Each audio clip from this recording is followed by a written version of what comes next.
ଆଜିର ଏହି ଦିବ୍ୟ ଭବ୍ୟ ଅନିର୍ବଚନୀୟ ଚିରଶାଶ୍ୱତ ମଧୁରିମାର ମଧୁ ଛନ୍ଦରେ ମଧୁରାୟିତ ହୋଇ ଉଠିଥିବା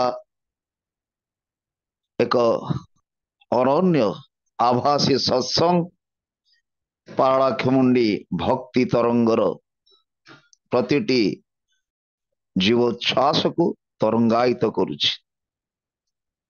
ଆଜି ଏକ ଶୁଭ ସନ୍ଦୀପନୀର ସନ୍ଦୀପ୍ତ ମୁହୂର୍ତ୍ତ ଯୋଗଯୁକ୍ତ ସମସ୍ତ ପୂଜ୍ୟ କର୍ମୀ ମଣ୍ଡଳୀ, ଇଷ୍ଟତପା ଭାଇମାନେ, ଭକ୍ତିମତୀ ମାତୃମଣ୍ଡଳୀ, ସାଧୁ ସଜ୍ଜନ ମଣ୍ଡଳୀ ପ୍ରତି ପ୍ରତ୍ୟେକଙ୍କୁ ମୋର ଶ୍ରଦ୍ଧାନ୍ୱିତ ଜୟଗୁରୁ ଯଥାଯୋଗ୍ୟ ସ୍ଥାନରେ ପ୍ରଣାମ।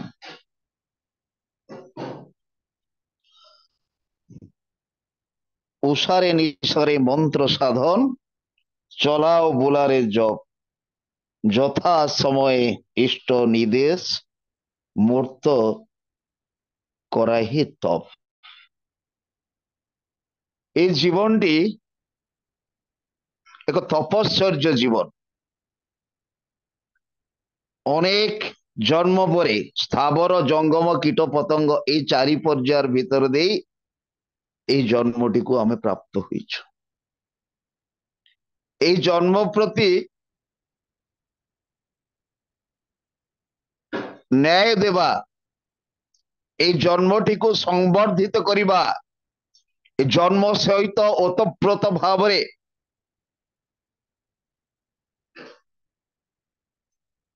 পারস্পরিকতার এক সংহতি সম্পন্ন ব্যবস্থার সমাহিত করিবা।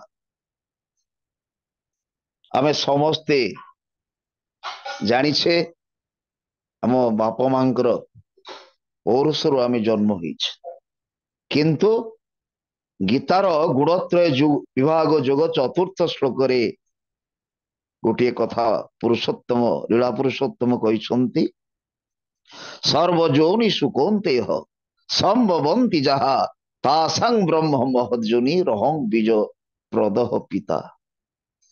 নানা প্রকার জনিরে যেতে সবু শরীরধারী প্রাণী উৎপন্ন ହୁଅନ୍ତି, মূଳ ପ୍ରକୃତି ହେଉଛି ସେହି ଗର୍ଭ ଧାରଣ କରୁଥିବା ମାତା ଏବଂ ମୁଁ ହେଉଛି ବୀଜ ସ୍ଥାପନ କରୁଥିବା ପିତା। ସେହି ବୀଜ ସ୍ଥାପନ କରନ୍ତି ମାତୃ ଗର୍ଭରେ। ଆମେ ପ୍ରତ୍ୟେକ ଆଧ୍ୟାତ୍ମିକ ସାଂସ୍କୃତିକ ଶାସ୍ତ୍ରୀୟ ବ୍ୟବସ୍ଥାରେ आजन्मरु जोगयुक्त जदि यह विश्वास करा जाए, गीताटी होउछि तार सारांश, समस्त शास्त्र, समस्त आध्यात्मिकता, समस्त सांस्कृतिक व्यवस्थार सारांश होउछि गीता। गीतार स्पष्ट भाव में कहा जाइछि जे मातृ गर्भरे बीज स्थापन करंती परम पिता, तांकरी इच्छारु ही आमर जन्म, से आमको ये पृथ्वी पृष्ठ आनी, जदि से आमको ये पृथ्वी पृष्ठ आनी, आमर प्रथम एवं चरम कर्तव्य होउछि तांको कथा मानि चलिबा, तांको आदर्श सहित, तांको सहित, तांको भलमंद सहित एवं तांकर निर्देशित पथरे आमे चलिबा। आमे चालुछे कि चालुने? काहेकि चालुने? गोटे दिव्य शरीर भितरे गोटे अव्यवस्थित व्यवस्था अच्छी, जहाँ को आमे कहू रिपु पाश इंद्रिय, काम क्रोध लोभ मोह मद मात्सर्य घृणा लज्जा भय देश पैशुन रिपु इंद्रिय, पांचटी इंद्रिय। और सबुठ बड़ कथा होची तांत्रिक माने जो साधना करती मत्स्य मांस मद मुद्रार मैथुनर समारोह समारोपित होइछे हमर एही दिव्य शरीर रे, जहाँकि संघात सृष्टि करिछि प्रति मुहूर्त अशांति दावानल, दुख दैन्य कष्ट रोग भोग सब गुड़िक ताहारी संस्पर्श ताहारी नियंत्रण रे आज कबलित मनुष्य। ठाकुर आसीछन्ति सेई पाए श्री श्री ठाकुर जो इच्छा कले तांकर इच्छार भीतर दे कंपन कंपन ध्वनि प्रतिध्वनित हो उठल नाद ब्रह्म, नाद ब्रह्म उत्सृष्ट है बीज मंत्र, बीज मंत्र स्थावर जंगम कीट पतंग चंद्र सूर्य ग्रह तारा ସ୍ୱର୍ଗ ମର୍ତ୍ତ୍ୟ ପାତାଳ ଓ ଭାଗ୍ୟ ଆମେ ତାଙ୍କରି ଏକ ଅଂଶ ବିଶେଷ। ତାଙ୍କୁ ହିଁ ଜାଣିବା, ତାଙ୍କ ସହିତ ଯୋଗଯୁକ୍ତ ହେବା, ତାଙ୍କରି ପ୍ରଦର୍ଶିତ ମାର୍ଗରେ ଚାଲିବା ଏବଂ ଅନ୍ୟମାନଙ୍କୁ ଚଲେଇବା, ଏହା ହେଉଛି ମନୁଷ୍ୟ ଜନ୍ମର ସାର୍ଥକତା। ସେ ଯାହା ହଉ, ଆଜିର ବିଷୟ ହେଉଛି ଯଜନ ଯାଜନ ଇଷ୍ଟଭ୍ରତି ସ୍ୱସ୍ତ୍ୟନି ସଦାଚାର। ମା ଦୁର୍ଗାଙ୍କୁ ସେଦିନ ଦେବତା ମାନେ 10ଟି ପ୍ରହରଣ ଦେଇଥିଲେ। ପ୍ରହରଣ କାହିଁକି ଦେଲେ? ନା ମହିଷାସୁରକୁ ବଧ କରିବା ପାଇଁ। ସେହିପରି ଠାକୁର ଆମକୁ 5ଟି ପ୍ରହରଣ ଦେଇଛନ୍ତି। କାହାକୁ ଦମନ କରିବା ପାଇଁ? ନା ଆମ ଭିତରେ ଥିବା ରିପୁ ପାଶ ଇନ୍ଦ୍ରିୟ ଏଗୁଡିକୁ ଦମନରେ ବିନାୟିତ କରିବା ପାଇଁ। ବିନୟନର ଏକ ବ୍ୟବସ୍ଥା ଠାକୁର କରିଦେଇ ଗଲେ ଯେ ଯଜନ ଯାଜନ ଇଷ୍ଟଭୃତି ସ୍ୱସ୍ତ୍ୟନି ସଦାଚାର, এই 5ଟି ଅସ୍ତ୍ର ଦ୍ୱାରା ହିଁ ଆମେ ସେ ସବୁ ଗୁଡ଼ିକୁ ବିନାୟିତ କରିପାରିବା, ତାକୁ କରତଳଗତ କରିପାରିବା, ତାକୁ ଅଧିଗତ କରିପାରିବା ଏବଂ ଅଭିଦୀପ୍ତ ହୋଇପାରିବା। ଏ କିପରି ସମ୍ଭବ? ଗୁରୁ ଭକ୍ତିରୁ ମନୁଷ୍ୟର ମଙ୍ଗଳ ଅଧିକାରୀ ହୁଏ। ସେଇଥିପାଇଁ ଗୁରୁ ହେଉଛନ୍ତି ଇଷ୍ଟ। ଇଷ୍ଟ ମାନେ ମଙ୍ଗଳ। ଆମେ ଯଦି ଗୁରୁଙ୍କୁ ଅନୁସରଣ କରିବା ତାହେଲେ ମନୁଷ୍ୟର ମଙ୍ଗଳ ଆସେ। ଆଉ এই ଅନୁସରଣର ପନ୍ଥା ହିଁ ହେଉଛି ଯଜନ ଯାଜନ ଇଷ୍ଟଭୃତି। ମୁଁ ପ୍ରଥମ ପର୍ଯ୍ୟାୟରେ এই 3ଟି ଆଲୋଚନା କରୁଛି। ଏହା ଯେତେ ଆପଣ ଆଲୋଚନା କରିବେ, ଯେତେ ଭାବରେ ଯୋଉପରି ଭାବରେ ଯୋଉ ଅବସ୍ଥାରେ ଯୋଉ ଜାଗାରେ ଯୋଉ ସମୟରେ, ସବୁ ଗୁଡ଼ିକ ଅମୂଲ୍ୟ। କାହିଁକି? এই 5ଟି ଅସ୍ତ୍ର ହେଉଛି, এই 5ଟି ବ୍ୟବସ୍ଥା ହେଉଛି ଆମର ଜୀବନର ଜୀବନ୍ତ ଅନୁଦାନ, ଜୀବନ୍ତ ବ୍ୟବସ୍ଥା। ତାକୁ ସବୁବେଳେ ଘଷି ମାଜି ସଫା କରି ରଖିଲେ ଆମେ ପ୍ରିୟ ପରମଙ୍କ ସହିତ ଯୁକ୍ତ ହେବା। ପ୍ରଥମେ ହେଉଛି ଯଜନ। ଏ ଯଜନଟି କଣ? ଯଜନର ଭିତରେ ଅଛି ନାମ ଧ୍ୟାନ ଭଜନ ଆତ୍ମବିଶ୍ଳେଷଣ ଆତ୍ମନିୟନ୍ତ୍ରଣ ସଦାଚାର ସ୍ୱାଧ୍ୟାୟ ପ୍ରାୟଶ୍ଚିତ୍ତ ପୂଜା ପ୍ରାର୍ଥନା ପ୍ରଭୃତି। ନିଜକୁ ସାମଗ୍ରିକ ଭାବରେ ଇଷ୍ଟ ଭାବରେ ଭାବିତ କରିବାକୁ ପଡ଼ିବ। ଇଷ୍ଟ ଭାବରେ ଭାବିତ ଏବଂ ତାର ନୀତି ଗୁଡ଼ିକ ଆପ୍ତିକୃତ କରିବା ହିଁ ଯଜନର ତାତ୍ପର୍ଯ୍ୟ।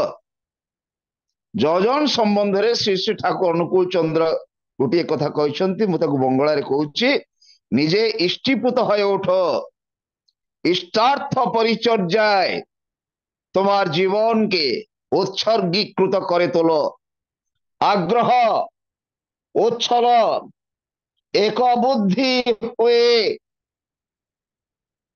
তোমাকে ও তোমার যা কিছুকে সব দিক দিয়ে সাত্বত দীপনায় যোগ্য করে তোলো। জীবন ও জীবনীয় কর্ম ও যা কিছুকে সার্থক সংগতিশীল করে তোলো। এমনি করে নিজে সংবর্ধিত হও। যজনের জুত রহস্য তো এই। ইহাই ହେଉଛି যজনର ଜୁତ ରହସ୍ୟ। ଠାକୁରଙ୍କ ଶ୍ରୀମୁଖର କଥା। ଯଜନର ପ୍ରଧାନ ଅଙ୍ଗ ହେଉଛି ନାମ ଓ ଧ୍ୟାନ। ବୃତ୍ତିର ଚାହିଦା ଗୁଡ଼ିକୁ ଆତ୍ମସ୍ୱାର୍ଥ ପ୍ରତିଷ୍ଠାରେ ବଦଳରେ ଇଷ୍ଟ ସ୍ୱାର୍ଥ ପ୍ରତିଷ୍ଠାର କାମରେ ନିୟୋଜିତ କରିବା। କୁଚିନ୍ତାକୁ ଇଷ୍ଟ ସ୍ୱାର୍ଥରେ ଅନୁକୂଳରେ ନିୟନ୍ତ୍ରିତ କରିବା। ନାମ ଜପର ଭିତର ଦେଇ ମସ୍ତିଷ୍କ କୋଷ ଗୁଡ଼ିକ ଉତ୍ତେଜିତ ହୋଇ ଉଠେ। ଫଳରେ ମସ୍ତିଷ୍କ କୋଷ ଏବଂ ଇନ୍ଦ୍ରିୟ ଗ୍ରାମର ତୀକ୍ଷ୍ଣତା ଆମର ବଢିଯାଏ, ସମ୍ବେଦନଶୀଳତା ବଢିଯାଏ। ଦୁର୍ବୋଧ୍ୟ ଜିନିଷ ଗୁଡ଼ିକ ଆମ ମାନଙ୍କ ପାଖରେ ସହଜବୋଧ୍ୟ ହୋଇ ଉଠେ। ଧ୍ୟାନ ମନୁଷ୍ୟର ଧାରଣ କ୍ଷମତା ବୃଦ୍ଧି କରେ। ଅର୍ଥାତ୍ ଧାରଣ କ୍ଷମତାର ବୃଦ୍ଧିର ଅନୁଶୀଳନ ହିଁ ଧ୍ୟାନ। ଧ୍ୟାନ ଶବ୍ଦଟି ଆସିଛି ଧୌ ଧାତୁରୁ। ଏହାର ଅର୍ଥ ଚିନ୍ତା। କୌଣସି ବିଷୟରେ ପ୍ରଗାଢ଼ ଚିନ୍ତାର ନାମ ହିଁ ଧ୍ୟାନ। ନାମ ଜପର ଫଳରେ ଯେପରି ଜ୍ଞାନର ଉତ୍ତରୋତ୍ତର ବିକାଶ ଘଟେ, କୌଣସି ବିଷୟରେ ଧ୍ୟାନର ଫଳରେ ସେହିପରି ସେହି ସମ୍ବନ୍ଧରେ ଅତି খুঁটিনাটি ତଥା ଆମମାନଙ୍କ ସମ୍ମୁଖରେ ତାର ନିର୍ଯାସ ଭାସି ଉଠେ। ସାଧାରଣତଃ ଜାଗତିକ ବିଷୟର ଚିନ୍ତା କହି ଧ୍ୟାନ କୁହାଯାଏ। ଇଷ୍ଟ ବା ପରମାର୍ଥିକ ବିଷୟର ଚିନ୍ତା କହି ଧ୍ୟାନ କୁହାଯାଏ। କିନ୍ତୁ ଇଷ୍ଟ ଧ୍ୟାନ ମାନେ କେବଳ ଇଷ୍ଟ ମୂର୍ତ୍ତି ଚିନ୍ତା କରି ନୁହେଁ, ଇଷ୍ଟ ବିଷୟକ ସମଗ୍ର ଚିନ୍ତାର ନାମ ହିଁ ହେଉଛି ଧ୍ୟାନ। ଠାକୁର କହିଛନ୍ତି শ্রেষ্ঠ চিন্তা তার চাহিদা প্রাণটি ভরে থাকে, পূরণ প্রয়াস আবেগ নিয়ে যজন বলে তাকে। আত্মবিশ্লেষণ আত্মনিয়ন্ত্ରଣ যজନର ଅଙ୍ଗୀଭୂତ। ମନ ସ୍ଥିର করে ଦେଖିବାକୁ ହେବ କେଉଁଠି କେଉଁଠି ଆମ୍ଭମାନଙ୍କର ଅବଗୁଣ ବା ଘାଟତି ଅଛି, ତାର ନିରାକରଣ କିଭାବେ କରାଯାଇପାରେ। ଯେତେବେଳେ କୌଣସି ଅବଗୁଣ ବା ଘାଟତି ନିଜ ପାଖରେ ଧରା ପଡେ, ତା ନିୟନ୍ତ୍ରଣ କରି ତନ୍ମୁହୂର୍ତ୍ତରେ ସେ ଦୋଷରୁ ନିଜକୁ ମୁକ୍ତ କରିବାକୁ ହେବ। এই ନିୟନ୍ତ୍ରଣ କୌଣସି କାଳକ୍ଷେପ ନ କରି ଶୀଘ୍ର ଶୀଘ୍ର ଆରମ୍ଭ କରିବାକୁ ହେବ, ନହେଲେ ଯେତେ ଡେରି ହେବ ଦୁର୍ଗତି ସେତେ ବଢିଯିବ। ଅନୁସରଣ ଏବଂ ଅନୁଶୀଳନ ଭିତର ଦେଇ ଇଷ୍ଟଙ୍କର ଚଳନ ଚରିତ୍ରକୁ ନିଜ ନିଜ ବୈଶିଷ୍ଟ୍ୟ ଅନୁଯାୟୀ ଆତ୍ମୀକୃତ କରିବା ଏବଂ ବାସ୍ତବ ଭାବେ କର୍ମର ଭିତରେ ଦେଇ ସେଗୁଡ଼ିକୁ ଫୁଟାଇ ତୋଳିବା। ଯଜନ ପରେ ହେଉଛି ଯାଜନ। ମୁଁ ଆଉ ଟିକେ ଯଜନ ବିଷୟରେ ଆଉ ଟିକେ ଆଲୋଚନା କରୁଛି। এই ତିନୋଟି କଥା যজন, যাজন, ইষ্টভূতি, ষষ্ঠহীন সদাচার তার পরবর্ତ୍ତী কথা। যজন, যাজন, ইষ্টভূতি যদি ঠিক ভাବରେ ନହେଲା ତାହେଲେ ସ୍ୱାସ୍ଥ୍ୟହୀନ ମଧ୍ୟ ଶୂଦ୍ର ପରାହତ ହୋଇ ଉଠିବ। ସ୍ୱାସ୍ଥ୍ୟହୀନ କୌଣସି କାମରେ ଲାଗିବ ନାହିଁ। ସେଥିପାଇଁ ଗୁରୁ ଗୃହରେ ଆମର ଆମେ ସମସ୍ତେ ଆଗେ ସବୁ ପୂର୍ବଜ ମାନେ ଯୋଉମାନେ ସାଧକ, ଯୋଉମାନଙ୍କର ପୂର୍ବ ଜନ୍ମର ସ୍ମୃତି, ଯୋଉମାନଙ୍କର ପୂର୍ବ ଜନ୍ମ ସବୁ କଥା ଗୁଡିକ ତାଙ୍କ ଭିତରେ ସମାସୀନ ହୋଇଥିଲା, ସେଇମାନେ এই ବିଷୟରେ ଲାଗିଥିଲେ। କିନ୍ତୁ ଆମ୍ଭେମାନେ ଆଜି ସେଇ କମ୍ପ୍ଲେକ୍ସ ପ୍ରପୀଡ଼ିତ ବୃତ୍ତି ପ୍ରବୃତ୍ତି ଦୀକ୍ଷା ଦ୍ୱାରା ଆତ୍ମୋନ୍ନୟନ ହୁଏ। ଯଜନର ପ୍ରଧାନ ଅଙ୍ଗ ହେଉଛି ଦୀକ୍ଷା, ପ୍ରାଥମିକ ପର୍ଯ୍ୟାୟ ହେଉଛି। ଠାକୁର କହୁଛନ୍ତି କେବଳ ଦୀକ୍ଷା ନେଇଗଲେ ବିଶେଷ କିଛି ହୁଏ ନାହିଁ। ନାମ ଧ୍ୟାନ, ଆତ୍ମବିଚାର ଓ ଆତ୍ମବିଶ୍ଳେଷଣ ଏହା ନହେଲେ ଆତ୍ମୋନ୍ନତି ହୁଏ ନା। ଏହାକୁ ଯଜନ କୁହାଯାଏ। ଉଷାରେ ନିଶାରେ ମନ୍ତ୍ର ସାଧନ, ଚଲାଅ ବୋଲାରେ ଜପ, ଯଥା ସମୟ ଇଷ୍ଟ ନିଦେଶ ମୂର୍ତ୍ତ କରିବା ହିଁ ତପ। ଠାକୁରଙ୍କର କଥା। ଜପ ହେଉଛି ମାନସିକ ଆବୃତ୍ତି। ନାମ ନାମୀ ଅଭିନ୍ନ। ନାମର ଗନ୍ତବ୍ୟ ହେଉଛନ୍ତି ନାମୀ। ନାମ କରୁ କରୁ ନାମୀଙ୍କ ଠାରେ ପହଞ୍ଚିବାକୁ ହୁଏ। ନାମ ଧ୍ୟାନ ଦ୍ୱାରା ମସ୍ତିଷ୍କର କୋଷ ଗୁଡିକ ଉତ୍ତେଜିତ ହୋଇ ଉଠେ, ସମ୍ବେଦନଶୀଳ ହୋଇ ଉଠେ, ଇନ୍ଦ୍ରିୟ ଶକ୍ତି କମେ। ମନେ ମନେ କହିବା, ଅନ୍ତରରେ ଚିନ୍ତା କରିବା, ଚାଲିବା କହିବାରେ ଯାହା ମନନ କଲେ ଅନ୍ତଃସ୍ଥ ସମସ୍ୟାର ତ୍ରାଣ ହୁଏ, ଯାହା ବିନାୟିତ ଓ ସଂଗତିଶୀଳ କରିବା ସହିତ ଶ୍ରମ ସୁଖ ପ୍ରିୟ କରାଇ, সেই ମାନସିକ ଆବୃତ୍ତିକୁ ଜପ କୁହନ୍ତି। ଯେ ତୁମର ଜପର ଉତ୍ସ, ସେ ମଧ୍ୟ ତୁମର ଜପର ଲକ୍ଷ୍ୟ। ଏହାକୁ ଉପେକ୍ଷା କରି ଯୋଉ ମାନସିକ ଆବୃତ୍ତି ଯଦି ତାହା ଆଦର୍ଶଙ୍କ ଠାରେ ସମ୍ବନ୍ଧ ନ ହୁଏ, ତେବେ ବିକୃତିକୁ ଡାକି ଆଣେ। ଚକ୍ର ସାଧନା ସମ୍ବନ୍ଧରେ କିପରି ନାମ ଧ୍ୟାନ କରାଯାଏ, ଠାକୁର କହିଛନ୍ତି ଧ୍ୟାନ ସମ୍ପର୍କରେ ଲୋକେ ଧ୍ୟାନ କରନ୍ତି ଅଥଚ ଧ୍ୟାନ କଣ ବୁଝନ୍ତି ନାହିଁ। କନସେନ୍ଟ୍ରେସନ, ଏକାଗ୍ରତା ନ ହୋଇ ଫିକ୍ସେସନ ବା ତ୍ରାଟକ ହୋଇଯାଏ। ଏକାଗ୍ରତା ଆସେ ନା, ତ୍ରାଟକ ହୋଇଯାଏ। ତଦ୍ୱାରା ମସ୍ତିଷ୍କ ନିଷ୍କ୍ରିୟ ହୁଏ। ଧ୍ୟାନ ମାନେ ହେଲା ଅନୁରାଗ ମୁଖର ଇଷ୍ଟ ଚଳନ, ଇଷ୍ଟ ଚିନ୍ତନ, ଇଷ୍ଟ ସ୍ୱାର୍ଥ ଓ ଇଷ୍ଟ ପ୍ରତିଷ୍ଠାର ପରିପୋଷଣ କରି ଭିତରେ ବାହାରେ ଯାହା କିଛି ଅଛି ତାର ନିୟନ୍ତ୍ରଣ, ସାମଞ୍ଜସ୍ୟ ଓ ସମାଧାନର ବୁଦ୍ଧି ସ୍ଥିର କରିବା। ସେଇପରି କଲେ ଧ୍ୟାନ ସାର୍ଥକ ହୁଏ। ତଦ୍ୱାରା ଚରିତ୍ରର ଇଷ୍ଟାନୁଗ ବିନ୍ୟାସ ମଧ୍ୟ ହୋଇଥାଏ। ନିଷ୍ଠା ସହ ଜପ ବା ଧ୍ୟାନ କଲେ କଣ ହୁଏ? ସଦ୍ଧୋଷିତ ନିଷ୍ଠା ନେଇ ନାମ ଧ୍ୟାନ କଲେ ଗୋଟିଏ ଅନଲକିଂ ଅଫ ଏନର୍ଜି। ଠାକୁର କହୁଛନ୍ତି ଗୋଟିଏ ଅନଲକିଂ ଅଫ ଏନର୍ଜି, ପ୍ରଚଣ୍ଡ ଶକ୍ତିର ସ୍ଫୁରଣ। ଲକିଂ ହବନି, ସେ ଶକ୍ତି ଏନର୍ଜି ଅନଲକିଂ, ଯାହା ତାଲା ଦେଇ ହୁଏ ନା, ଅନଲକିଂ ବନ୍ଦ କରାଯାଏ ନା। ପ୍ରଚଣ୍ଡ ଶକ୍ତିର ସ୍ଫୁରଣ ହୁଏ। ଠାକୁରଙ୍କର ଏ ଭାଷା ହଉଛି ଅନଲକିଂ ଅଫ ଏନର୍ଜି। ଆଉ ତାହାର ପ୍ରେରଣାରେ ମଣିଷର କର୍ମଶକ୍ତି ସମ୍ବେଗବାନ ହୋଇ ଉଠେ। ନାମର ଏଫେକ୍ଟ ହଉଛି, ନାମ କଣ କରେ? ସେ ତୀକ୍ଷ୍ଣ କରାଏ, ଉତ୍ସାହ ବଢାଏ, ଆଉ ସତ କାମ କରି ମଧ୍ୟ କ୍ଳାନ୍ତି ବୋଧ ହୁଏ ନା ଆମ ମାନଙ୍କର। ମଣିଷ ଯେତେ କଠିନ କାମ କରୁନା କାହିଁକି ତାର ସ୍ଫୂର୍ତ୍ତି ବଢିଯାଏ, ନିଶ୍ଚିତ କରିବି। ଏହିପରି ଭାବରେ ସେ କରୁ କରୁ ସେ ନାମୀ ପୁରୁଷଙ୍କ ପାଖରେ ପହଞ୍ଚିଯାଏ। ଯାଜନ ସମ୍ବନ୍ଧରେ ଠାକୁର କହିଛନ୍ତି। ଏବେ ଆସିବା ଯାଜନର ପର୍ଯ୍ୟାୟ। ଯାଜନ ସମ୍ବନ୍ଧରେ ଠାକୁର କହିଛନ୍ତି ଯେ ଇଷ୍ଟଙ୍କର ସ୍ୱାର୍ଥ ହେଉଛି ଅନ୍ୟମାନଙ୍କ ପାଇଁ କିଛି କରିବା। ଏ ଯାଜନଟି ଆମେ କଣ ବୁଝୁଛେ? ଏ ଯାଜନ ସମ୍ବନ୍ଧରେ ଆମେ କଣ ଜାଣିଛେ? ଯଜନ କଥା ମୁଁ କହିଲି, ନାମ ଧ୍ୟାନର କଥା କିପରି ଭାବରେ କରିବାକୁ ପଡେ, ଚକ୍ର ଫଳରେ କିପରି କରିବାକୁ ପଡେ, କିପରି ତୀକ୍ଷ୍ଣ କରିବାକୁ ପଡେ। ଯାଜନ ସମ୍ବନ୍ଧରେ ଠାକୁର କଣ କହିଛନ୍ତି? ଠାକୁର କହିଛନ୍ତି ଇଷ୍ଟଙ୍କର ସ୍ୱାର୍ଥ ହେଉଛି ଆମେ ସତ୍ସଙ୍ଗ କରୁଛେ, ଉତ୍ସବ କରୁଛେ, ପ୍ରାର୍ଥନା କରୁଛେ, ସବୁ କିଛି କରୁଛେ, କିନ୍ତୁ ଯାଜନ କଣ ତାହା ଆମେ ଜାଣନ୍ତି ନାହିଁ।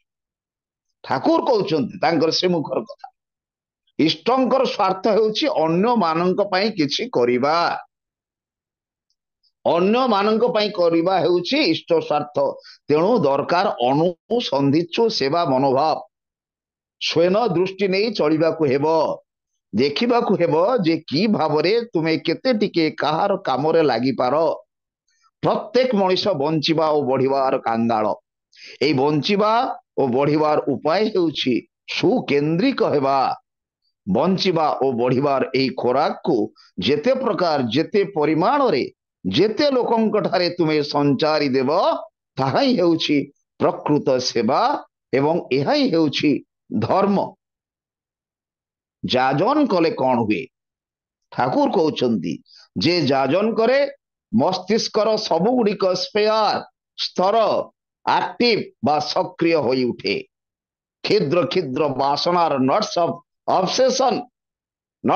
ଅବସେସନ ଗଣ୍ଠି ଓ ଅଭିଭୂତି ଗୁଡ଼ିକ ଭାଙ୍ଗି ତଛନଛ ହୋଇଯାଏ। ମଣିଷ ଇଷ୍ଟ ସ୍ୱାର୍ଥ ପ୍ରତିଷ୍ଠାପନ୍ନ ହୋଇ ଯାଜନ କଲେ ଏହାର ଆନନ୍ଦ ପାଏ। ସାମଗ୍ରିକ ଭାବରେ ପରିବାର ଗୁଡ଼ିକ ଯେପରି ଦୀକ୍ଷିତ ହୋଇ ଉଠନ୍ତି ଓ ଆବାଳ ବୃଦ୍ଧ ବନିତା ଇଷ୍ଟମୁଖୀ ଚଳନ ଓ ବିଶେଷ କରି ସଦାଚାରରେ ଅଭ୍ୟସ୍ତ ହୋଇ ଉଠନ୍ତି, ସେଥିପ୍ରତି ଦୃଷ୍ଟି ଦେବାକୁ ହେବ। କେତେ ଗୁଡ଼ିଏ ସଚ୍ଛଳ, ସକ୍ଷମ, ଶାନ୍ତିମୟ ଇଷ୍ଟପ୍ରାଣ ପରିବାର ଯଦି ତିଆରି କରିପାର, ତେବେ ତାହା ଆତ୍ମୀୟ ସ୍ୱଜନ ଓ ପରିବେଶରେ ସଞ୍ଚାରିତ ହେବା ସହଜ। ପାରସ୍ପରିକତାକୁ ଏପରି ବଢାଇବାକୁ ହେବ ଯେମିତି ଜଣେ ମଧ୍ୟ ଭୋକିଲା ନ ରହେ। ଦିନ ରାତି ମୁଣ୍ଡ ଖେଳେଇବାକୁ ପଡିବ କିପରି ପାରସ୍ପରିକ ସାହାଯ୍ୟ କରିବା। ଠାକୁର ଯାଜନ କିପରି ସଫଳ ହୁଏ ଗୋଟେ ବାଣୀରେ କହିଛନ୍ତି, ଚଲାର ସାଥିରେ ପ୍ରେମ ବା ଜ୍ଞାନ ଯେତେବେଳେ ଜୀବନକୁ ଉତ୍ଫୁଲ୍ଲ କରି ତୋଳେ, ସେତେବେଳେ ହିଁ ଯାଜନ ପ୍ରବୃତ୍ତି ଉଦ୍ଗ୍ରୀବ ହୋଇ ଉଠେ। ନାନା ପ୍ରକାର ନୂଆ ମଣିଷକୁ ଖୋଜେ।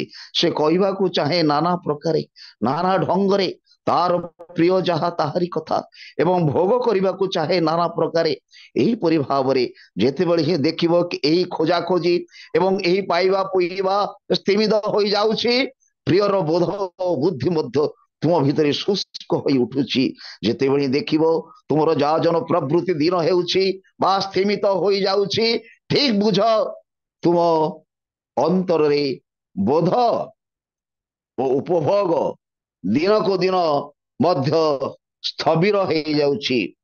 ଏବେ ଆସିବା ଆମେ ଇଷ୍ଟଭୃତି ପର୍ଯ୍ୟାୟକୁ। କାହିଁକି ନା ଏଟା ବିସ୍ତାରିତ ପର୍ଯ୍ୟାୟ। ଗୋଟିଏ ଗୋଟିଏ କଥା କହିବାକୁ ଗଲେ ପାଞ୍ଚ ନୀତିର ଗୋଟିଏ ଯଜନଟି ଗୋଟିଏ ଦିନ ପଳେଇବ, ଯାଜନଟି ଆଉ ଗୋଟିଏ ଯିବ, ଇଷ୍ଟଭୃତି ଆଉ ଗୋଟିଏ, ସ୍ୱସ୍ଥନ ଆଉ ଗୋଟିଏ, ଏହିପରି ଗୋଟିଏ ଗୋଟିଏ ଦିନ ମଧ୍ୟ ଚାଲିଯାଏ ଆଲୋଚନା କରିବାକୁ। ଆମର ଆଲୋଚନା ନେଇ ଠାକୁରଙ୍କର ଶ୍ରୀମୁଖର କଥା ବହୁ ଜାଗାରେ ବହୁ ସ୍ଥାନରେ ବାଣୀ ମାଧ୍ୟମରେ ଦେଇଛନ୍ତି। ସେଗୁଡ଼ିକ ଯଦି ଆମେ ଏକାଠି କରି ଆମେ ଆପଣମାନଙ୍କୁ କହିବୁ କି ନିଜେ ଅନୁଗତ ହେବୁ, ଅଭିଦୀପ୍ତ ହେବୁ, ତାହେଲେ ତାହା ହିଁ ଆମର ସାର୍ଥକ। ଇଷ୍ଟଭୃତି ସମ୍ବନ୍ଧରେ ଠାକୁର କହିଛନ୍ତି ଇଷ୍ଟଭୃତି କାହିଁକି କରାଯାଏ? ଇଷ୍ଟଭୃତି ହେଉଛି କୃତଜ୍ଞତାର ଅଭିବ୍ୟକ୍ତି, ଇଷ୍ଟଙ୍କ ଭରଣ ପୂରଣ ପାଳନ ପୋଷଣ। ଇଷ୍ଟଭୃତି କରିବାକୁ ଗଲେ ହିଁ ଯାଜନ ଇତ୍ୟାଦି ସବୁ ଆସିଥାଏ। ଏ ଯାଜନଟି ମଧ୍ୟ ସେଇ ଇଷ୍ଟଭୃତିରୁ ଆସେ। ଆମେ ଖଟି ଖାଟି ଯାହାଙ୍କୁ ପ୍ରୀତିର ସହିତ ଭରଣ କରିବା, ଚିନ୍ତା ଓ କଥାରେ ତାଙ୍କ କଥା ଆସିଯାଏ, ସେ ଆପଣାର ହୋଇ ଉଠନ୍ତି। ଅନ୍ତରରେ ବସା ବାନ୍ଧନ୍ତି। କେବଳ ଯେ ହିନ୍ଦୁ ଧର୍ମର ଶାସ୍ତ୍ରକାର ମାନେ ଇଷ୍ଟଭୃତିର ବ୍ୟବସ୍ଥା କରିଥିଲେ ତାହା ନୁହେଁ, ମୁସଲମାନ ଖ୍ରୀଷ୍ଟିଆନ ସବୁ ସମାଜରେ ଏହା ଅନ୍ୟ ନାମରେ ବା ଭାବରେ ଅଛି। ଜେମ୍ସ ମଧ୍ୟ ଏଇ ଜାତୀୟ କଥା କହିଛନ୍ତି। ତେବେ ଇଷ୍ଟଭୃତି ଭିତରେ ତପସ୍ୟାର ଭାବଟା ବେଶୀ ଅଛି। সেই ଇଷ୍ଟଭୃତିର ମାଧ୍ୟମରେ ଆମର ଜୀବନ ଯଜ୍ଞର ଏକ ଘୃତାୟୁତକୁ ଆମେ ତୋଳି ଧରିବା এই ইষ্টভূতির মাধ্যমে। এই ইষ্টভূতি ধান্দায় যদি মাথায় মজুদ রইল না, লক্ষ টাকা করলেও দান ধর্ম তোরে বহিল না। ইষ্টভূতি পরিপালন পাই প্রয়োজন নিষ্ঠা। জল গ্রহণ পূର୍ବରୁ ইষ্টার্থে উৎসর্গ କରିବା, উৎসর্গর পরিমাণ এপରି ହେବା ଉଚିତ ଇଷ୍ଟ ବା ଗୁରୁର ପାଇଁ ମନୁଷ୍ୟର ସହଜରେ ତୀବ୍ର କର୍ମା ହୋଇ ଉଠେ। ঠাকুর କହିଛନ୍ତି হসনা যোগী হসনা ধ্যানে গোসাই গোবিন্দ যাই না হোস, যজন যাজন ইষ্টভূতি নকলে তুই କିଛି নোস। ଆମେ ସେଇ ଇଷ୍ଟଭୂତି ପର୍ଯ୍ୟାୟରେ ଏହା ହଉଛି ପଞ୍ଚ ମହାଯଜ୍ଞ। ପ୍ରତିଦିନ ଆମେ ଇଷ୍ଟଭୂତି କରିବା। ଇଷ୍ଟଭୂତି କଲେ କଣ ହୁଏ? ଠାକୁର କହିଛନ୍ତି ଇଷ୍ଟଭୂତିରେ ପୁରୁଷକାର ଦୈବର ମିଳନ ହୁଏ। ମୋଟର ପାର୍ଟ ଏବଂ ସେନ୍ସରୀ ପାର୍ଟ, ମୋଟରିକ ସେନ୍ସରିକ ନର୍ଭ ଗୁଡିକ ପରିପୁଷ୍ଟ ହୁଏ, ମିଳନ ହୁଏ।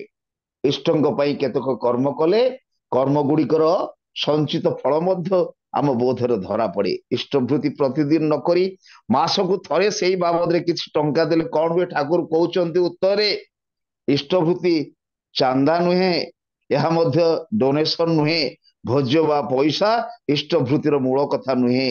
ଏହାର ମୂଳ କଥା ହେଲା ଇଷ୍ଟଙ୍କୁ ଦେବାର ଆଗ୍ରହ। ତାଙ୍କୁ ନ ଖୁଆଇ ମୁଁ ଖାଇଲେ ମତେ ଭଲ ଲାଗେ ନା।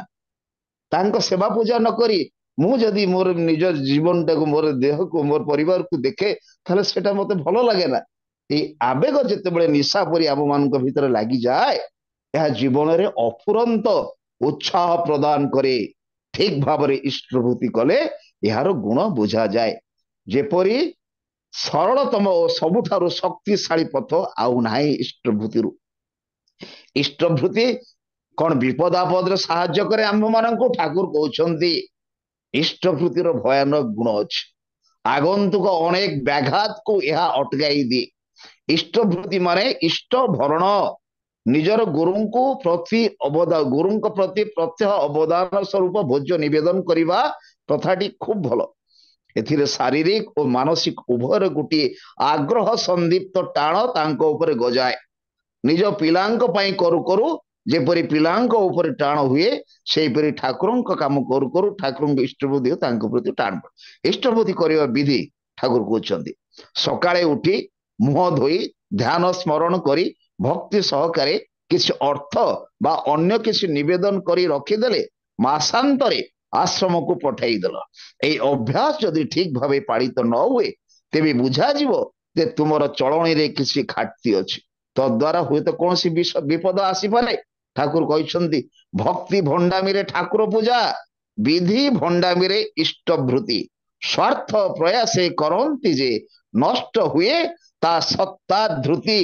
ଆମର ସେ ସତ୍ତାର ଧୃତି ଯୋଉଟା କି ଧାରଣ ପାଳନ ପୋଷଣ ଭିତରେ ଦେଇ ଆମେ ସମସ୍ତେ ବିନାୟିତ, ତାହା ମଧ୍ୟ ନଷ୍ଟ ହୋଇଯାଏ।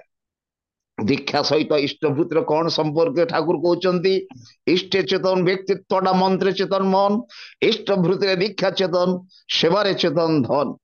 ଇଷ୍ଟଭୂତିରେ ଦୀକ୍ଷା ଚେତନ ନୁହେଁ। ଦୀକ୍ଷା ଚେତନ ରହିବା ହେଉଛି ଦୀକ୍ଷା ଦ୍ୱାରା ତୁମର ଯେଉଁ ଦକ୍ଷତା ବଢୁଛି ଏହାକୁ ଜାରି ରଖିବା। ଦକ୍ଷ ହେବା ହେଉଛି ଜୀବନକୁ ସୁଷୁପ୍ତିର ଗହ୍ୱରରୁ ଜାଗ୍ରତ କରି ସାମଗ୍ରିକ ଭାବେ ରକ୍ଷା କରିବା ବା ସଫଳ କରିବା। ଯେପରି ଶରୀର କର୍ମରେ ବଞ୍ଚି ରହେ, ଇଷ୍ଟଭୂତିରେ ଦୀକ୍ଷା ସେହିପରି ବଞ୍ଚି ରହେ। ଠାକୁର ଗୋଟିଏ ବାଣୀରେ କହିଛନ୍ତି ଇଷ୍ଟଭୂତିରେ ଦୀକ୍ଷା ବଞ୍ଚେ, ଶରୀର ବଞ୍ଚେ କର୍ମେ, ସଦାଚାରେ ସମାଜ ବଞ୍ଚେ, ଜୀବନ ବଞ୍ଚେ ଧର୍ମେ। ବଞ୍ଚିବା ବଢିବାର ଜୀବନ ଯଜ୍ଞ ଇଷ୍ଟଭୂତିର ଅମୋଘଟାରେ ବଢାଇ ନେଇ ଜଗାଇ ତୋଳ ଦୃପ୍ତ ହୁଅତୁ ସେବା ଟାଣେ। ଏଇ ଇଷ୍ଟଭୂତି ହେଉଛି ଯଜ୍ଞ। ମନୁ ସଂହିତାରେ ଦେବଯଜ୍ଞ, ଋଷିଯଜ୍ଞ, ପିତୃଯଜ୍ଞ, ନୃଯଜ୍ଞ, ଭୂତଯଜ୍ଞ, ଏହାକୁ ପଞ୍ଚଯଜ୍ଞ କୁହାଯାଏ। ଏହି ଯଜ୍ଞ। ଆଉ ଏହା ହଉଛି ନିକୁମ୍ଭିଲା ଯଜ୍ଞ। ରାବଣର ପୁଅ ଇନ୍ଦ୍ରଜିତ ଥିଲା ଅଜୟ, ତାହାର ମୂଳରେ ଥିଲା ନିକୁମ୍ଭିଲା ଯଜ୍ଞ। କିନ୍ତୁ ଯେଉଁଦିନ ତାର ସେଇ ଯଜ୍ଞରେ ବ୍ୟାଘାତ ଘଟିଲା, ସେଇଦିନ ତାର ବିନାଶ ହେଲା। ସେଇ ଇଷ୍ଟଭୃତି ଯେ କଣ, ଆପଣ ମାନେ ଆମର ଆମେ ତାନ୍ତ୍ରିକ ମାନଙ୍କ କଥା ଶୁଣିଥିଲେ। ତାନ୍ତ୍ରିକ ମାନେ 5ଟି ବ୍ୟବସ୍ଥା ଭିତରେ ସେମାନେ ଇଷ୍ଟଙ୍କ ସହିତ ଯୁକ୍ତ ହୁଅନ୍ତି, ଆମର ଶରୀରକୁ ବୃତ୍ତି ପ୍ରବୃତ୍ତି ସହିତ ଇଏ କରନ୍ତି। ସେଟା ହଉଛି ମତ୍ସ୍ୟ, ମାଂସ, ମଦ, ମୁଦ୍ରା, ମୈଥୁନ। এই ମୁଦ୍ରା ହଉଛି ଇଷ୍ଟଭୃତି। ଆଉ ଇଷ୍ଟଭୃତିଙ୍କୁ ଇଷ୍ଟଙ୍କୁ ଦିଅ, କରଣ ସେଥିର ବଞ୍ଚନା, ଅନ୍ୟକୁ ତାହା ଦେଲେ ଜାଣିଥା ଆସିବ ବିପାକ ଗଞ୍ଜଣା। ଇଷ୍ଟଭୃତି ଦ୍ୱାରା ଗ୍ରହ ଦୋଷ ଖଣ୍ଡନ ହୁଏ। ଠାକୁର କହିଛନ୍ତି ଦୈନନ୍ଦିନ ଆହାର ଯେପରି ଇଷ୍ଟଭୃତି ରଖିବୁ ସେପରି। এইটা জানিতা নিহাতি কম, ইয়াঠারু কম কি নুহে বিষম, পারিলে কম রে যাওনা কপট ব্রতি ହୁଏ না। ଠାକୁର କହିଛନ୍ତି ଏହା ହଉଛି ସମର୍ପଣ ଯୋଗ। এই ଯୋଗ ଆମର ସମସ୍ତ ବ୍ୟବସ୍ଥାକୁ ସମର୍ପିତ କରେ। ଏହାପରେ ସ୍ୱସ୍ତନୀର କଥା ଆସୁଛି, ଟିକେ ଟିକେ କହିବି, କାହିଁକି ନା ଆଜି ପଞ୍ଚନୀତି ଉପରେ ଆଲୋଚନା କରିବା। ସ୍ୱସ୍ତନୀ ହେଉଛି ଶାବ୍ଦିକ ଅର୍ଥ ହେଉଛି ଭଲରେ ରହିବାର ମାର୍ଗ। ସ୍ୱସ୍ତନୀର ଅର୍ଥ ହେଉଛି ଭଲରେ ରହିବାର ମାର୍ଗ। ସୁଯୁକ୍ତ ଅସ୍ଥି ଯୁକ୍ତ ଅୟନ, ଏହା ଏକ ସଂକଳ୍ପ। এই ସଂକଳ୍ପ ଠାରୁ ଶକ୍ତିମାନ କିଛି ଦେଖି ନାହିଁ। ସ୍ୱସ୍ତୟନୀ କରିବା ମାନେ ଏହାର ସମସ୍ତ ନିୟମ ମାନି ଚାଲିବା। ଠାକୁରଙ୍କର ଶ୍ରୀମୁଖର କଥା। ଠାକୁର ଏଇ ସ୍ୱସ୍ତୟନୀ ସମ୍ବନ୍ଧରେ ପୁଙ୍ଖାନୁପୁଙ୍ଖ ଭାବରେ ଆଲୋଚନା କରିଛନ୍ତି ବିଭିନ୍ନ ଜାଗାରେ। ମଣିଷ ମନର ସ୍ତର ବଦଳି ଯାଏ। ଠାକୁର କହୁଛନ୍ତି ଖରାପ ଅବସ୍ଥାକୁ ଶୁଭ କରିଦିଏ। ସ୍ୱସ୍ତୟନୀ ବ୍ରତ ଦ୍ୱାରା ଏସବୁ ନିୟନ୍ତ୍ରିତ ହୁଏ। ଯେ କେହି ସ୍ୱସ୍ତୟନୀ ଯଦି ନିୟମ ମାନି ଚାଲୁଥିବେ, ତାର ଅବସ୍ଥା ବଦଳିବାକୁ ବାଧ୍ୟ। ବିପଦ ଆପଦ ଯାହା ବି ଆସୁନା କାହିଁକି, ସ୍ୱସ୍ତୟନୀ ବ୍ରତକୁ ଆହୁରି ଟାଣ କରି ଜାବୁଡି ଧରିବାକୁ ପଡିବ। ଏହି ବ୍ରତ କଣ ଗୁରୁତ୍ୱପୂର୍ଣ୍ଣ ପ୍ରଶ୍ନ? ଉତ୍ତର ଠାକୁର କହୁଛନ୍ତି ମଣିଷର ସର୍ବବିଧ ଉନ୍ନତି ନିର୍ଭର କରେ ଏହି ସ୍ୱସ୍ତୟନୀ ଉପରେ। ସ୍ୱସ୍ତୟନୀ ବ୍ରତଧାରୀ ମାନେ ମୁଁ ବୁଝେ ଯେ ଈଶ୍ୱର ଧର୍ମ ଖ୍ରୀଷ୍ଟିୟାନ ମଣିଷ। ଏହା ଭିତରେ ଦେଇ ସଙ୍ଗତ ବ୍ୟକ୍ତିତ୍ୱ ଓ ପ୍ରଜ୍ଞା ଫୁଟି ଉଠେ। ତେଣୁ ସ୍ୱସ୍ତୟନୀର ନୀତି ଗୁଡିକ ଠିକ ଭାବେ ପାଳନ କରିବାକୁ ହୁଏ। ମନେକର ଜଣେ ବ୍ୟବସାୟୀ ଯଦି ସାମାନ୍ୟ ଅସୁବିଧା ହେଲେ ମୂଳଧନରୁ ଖର୍ଚ୍ଚ କରି ଚାଲେ, ତେବେ ତାର ବ୍ୟବସାୟ ଉଧାଏ ନାହିଁ। ସେହିପରି ସ୍ୱସ୍ତୟନୀର ସଞ୍ଚିତ ଅର୍ଥକୁ ମୂଳଧନ ଭାବି ସମ୍ପତ୍ତି ସମ୍ପ୍ରସାରଣ ବ୍ୟତୀତ ଅନ୍ୟତ୍ର ବ୍ୟୟ କରିବାକୁ ମନା। ମୂଳଧନ ଆପଣମାନେ ଜାଣିଥିବେ, ଆମେ 3 ଟଙ୍କା ଲେଖା ସ୍ୱସ୍ତୟନୀ ଦେଉ, ଆଉ ସବୁ ଅବଶିଷ୍ଟ ତାହା ହେଉଛି ମୂଳଧନ। ଏହି ଅଭ୍ୟାସ ଦ୍ୱାରା ସେ ବ୍ୟବସାୟରେ ମୂଳଧନ ଛୁଏଁ ନାହିଁ। ଏହା ଦ୍ୱାରା ତାର ଚରିତ୍ର ଓ ପ୍ରଜ୍ଞା ବୃଦ୍ଧି ପ୍ରାପ୍ତ ହୁଏ। ସେହିପରି ପରିବେଶ ସହିତ ଭଲ ସମ୍ପର୍କ ରଖିଲେ ମଣିଷର ନିଜ ବିଜ୍ଞାପନ ଦରକାର ପଡିନାହିଁ। ତାର ସଚ୍ଚୋଟ ପଣିଆ ସୁବ୍ୟବହାର ଦ୍ୱାରା ଲୋକ ତାକୁ ସତୋଇ ତାଙ୍କ ପାଖକୁ ଆକୃଷ୍ଟ ହୋଇ ଉଠନ୍ତି। ସ୍ୱସ୍ତୟନୀର 5ଟି ନୀତି। ପ୍ରଥମରେ ନିଜ ଶରୀରକୁ ଇଷ୍ଟ ପୂଜାର ଯନ୍ତ୍ର ସ୍ୱରୂପ ବିବେଚନା କରି ସୁସ୍ଥ ଓ ସହନପଟ ରଖିବା, ସେଇ ଦୃଷ୍ଟିଭଙ୍ଗୀ ନେଇ ଚାଲିବା। ଦ୍ୱିତୀୟ ନିଜ ବୃତ୍ତି ପ୍ରବୃତ୍ତି ନିୟନ୍ତ୍ରଣ କରିବା। ମୁଁ ଟିକେ ଟିକେ କହୁଛି। 3ରେ ତୃତୀୟରେ ଇଷ୍ଟ ଅନୁକୂଳ ଜୀବନ ବୃଦ୍ଧିର ଯେକୌଣସି ସତ୍ଚିନ୍ତା ମସ୍ତିଷ୍କ ଆସିବା ମାତ୍ରେ ତାକୁ ଯଥୋପଯୁକ୍ତ ଶକ୍ତି ସାହସକୁ ନିୟୋଜିତ କରିବା। ଚତୁର୍ଥରେ ପାରିପାର୍ଶ୍ୱକୁ ନିଜର ବଞ୍ଚିବା ବଢିବାର ସ୍ୱାର୍ଥ ବିବେଚନା କରି ଅନୁସନ୍ଧିତ୍ସୁ ସେବା ଓ ସନ୍ଦୀପନୀ ସାହାଯ୍ୟରେ ସେମାନଙ୍କୁ ଇଷ୍ଟଙ୍କ ପ୍ରତି ଅଚ୍ୟୁତ ଭାବରେ ଅନୁରକ୍ତ କରି ତୋଳିବା, ଯାହା ଜିଡିପି କାମ। ପଞ୍ଚମରେ ଏହି ଗୁଡିକ ଆଚରଣ କରିବା ସଙ୍ଗେ ସଙ୍ଗେ ଦକ୍ଷତା ସମଶୀଳତାକୁ ବର୍ଦ୍ଧନ କରି ପ୍ରତ୍ୟହ ଆହାର୍ଯ୍ୟ ଗ୍ରହଣ ପୂର୍ବରୁ ଯଥା ସମ୍ଭବ ସୁନ୍ଦର ଭାବେ ଇଷ୍ଟଙ୍କର 2 ଓଳିର ଆହାର୍ଯ୍ୟ ଉପଯୋଗୀ ଭୋଜ୍ୟ ବା ତଦନୁକୂଳ ଯଦୃଚ୍ଛା 2, 4, 8 ଅଣା ଟଙ୍କାଟିଏ ହେଉ ବା 5, 7, 10 ଟଙ୍କା ବା ତଦୁର୍ଦ୍ଧ ହେଉ ବିନିମୟରେ ଆମେ ତାଙ୍କୁ ନିର୍ଭୟ ତାଙ୍କ ପାଖରେ ସମର୍ପଣ କରିବା। ଏବେ ସମୟ ଆସି ଯାଉଛି, ଶେଷ ପର୍ଯ୍ୟାୟକୁ ମୁଁ ଆସୁଛି, ସଦାଚାର ପର୍ଯ୍ୟାୟକୁ। ସଦାଚାର ଯଜନ ଯାଜନ ଇଷ୍ଟଭୃତି ଯଦି ସିଦ୍ଧ ନହେଲା ସ୍ୱସ୍ତୟନୀ ନେଇ ହେବ ନାହିଁ। ସ୍ୱସ୍ତୟନୀ ହେଉଛି ଚତୁର୍ଥ ପର୍ଯ୍ୟାୟ। ଏହାପରେ ସଦାଚାର। ସଦାଚାର କଣ ଏବଂ କାହିଁକି ଗୁରୁତ୍ୱପୂର୍ଣ୍ଣ ଠାକୁରଙ୍କୁ ପଚରା ଯାଉଛି। ଠାକୁର କହୁଛନ୍ତି ସ୍ୱାସ୍ଥ୍ୟ ମୋର ବ୍ୟସ୍ତ ହେଲା ସୁସ୍ଥ ହେବା ପାଇଁ, ସୁସ୍ଥ ରହିବାର ଆଚରଣ ହେଉଛି ସଦାଚାର। ତେଣୁ ସଦାଚାର ପାଳନ କର, ସୁସ୍ଥ ରୁହ। ଜୀବନ ଧାରଣର 2ଟି ଧାରାରେ ଅବ୍ୟାହତ ଚାଲେ। ଗୋଟିଏ ହେଲା ନିରୋଧ ଧାରା, आमेको इम्यूनिटी कैपेसिटी रोग प्रतिरोधक शक्ति आउ अन्यटी है सचल रहिबार धारा मनीष शरीर सर्वस्व न होई शरीर स्वाधीन हेबा उचित चिंता और चलन जितेबले शरीर को विकृत कर तोले सेतेबले व्याधि आसे मानसिक विकार मस्तिष्क एपरी गोटे समावेश नहीं आसे जहा द्वारा वैधानिक और चारित्रिक व्याधि घटी ताहा अस्वस्थी आने रोगरे पड़ी आरोग्य हेबा अपेक्षा प्रतिशत ढेर भल विकृत चलन मानसिक विकार व्याधि निरोधी क्षमता को क्षय करे नजर रख शारीरिक और मानसिक स्वास्थ्य जेपरी समीचीन व्यवस्था और व्यवहार द्वारा कृति संवेग रक्षा करे और व्यतिक्रम दुष्ट न हुए ठाकुर कहते सूर्योदय पूर्वर शज्या त्याग कर मुह हाथ धोला बेले आखिरी ठंडा पानी छाट जेते दूर जाए तुम आखि जाऊँगी से दूर को निविष्ट नयन देख सबुज परिवेश प्रांतर शेष सहज दृष्टि जेते देख से आखि भल हम प्रत्यह नित्य कर्म क्यों दिगरे दृष्टि देवा दरकार आम प्रत्यह आचार आचरण भितर आमर स्वच्छता आमर परिच्छन्नता आमर सबुगुड़िक जपरी सुंदर हुए शरीर उपयोगी हुए ठाकुर मादक द्रव्य संपर्क कहते